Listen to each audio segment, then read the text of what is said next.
Sorry for the delay. Thank you for your patience. We are now on part 2 of chronicling exactly what happened in the timeline and to Preston Lord according to the AZ Central article. If you missed part 1, I'll tag it below. Where we left off is Preston and his group of friends were at the same party as the attackers of Preston Lord. We're going to call them the Gilbert Goons, these 7 boys. They may or may not end up being classified as goons, but for this purpose, we're going to call them the goons. Where we left off was Dominic Turner snatched the chain off of one of Preston's friends. The goons played hot potato with it, tossing it from one another. It got tossed to Treston Billy and to Jacob Meisner. That is probably why those 3 are charged with robbery. Jacob Meisner ended up hitting the boy whose necklace had been ripped off of him, and that is what started the mayhem. Preston and his friends scattered. The 7 goons started chasing. One of Preston's friends, a 14-year-old boy, was pushed down and broke his wrist, and he was punched in the head. Then they got to Preston. Preston was wearing Crocs, which slowed him down. That all occurred between 9:41 and 9:43 p.m. Then at 9:44, now Preston is on the ground. His beating is done. He is laying there unconscious, and witnesses described some of the boys twerking or humping or dancing around his body.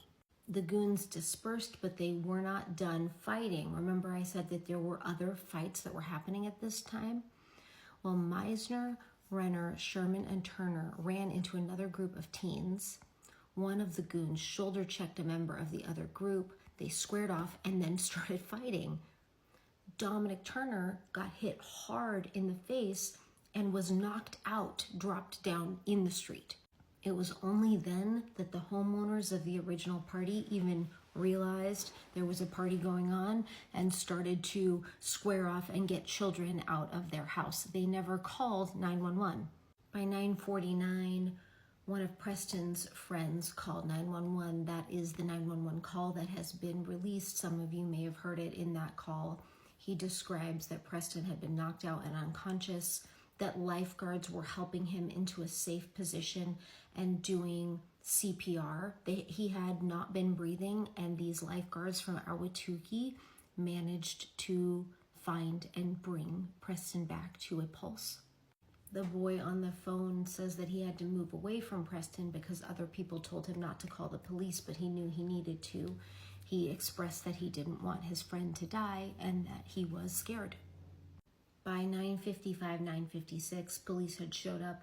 They had loaded Preston into an ambulance, and this is where the goons all scattered and where all of this digital evidence comes in to reveal what it is that they were saying and who they were talking to. Okay, so this was part 2. In part 3, I will take you through exactly where the best guess is that the goons went, different admissions that they made to one another, different parties they went to, and much of the digital evidence that has revealed who it is that is responsible for Preston's attack.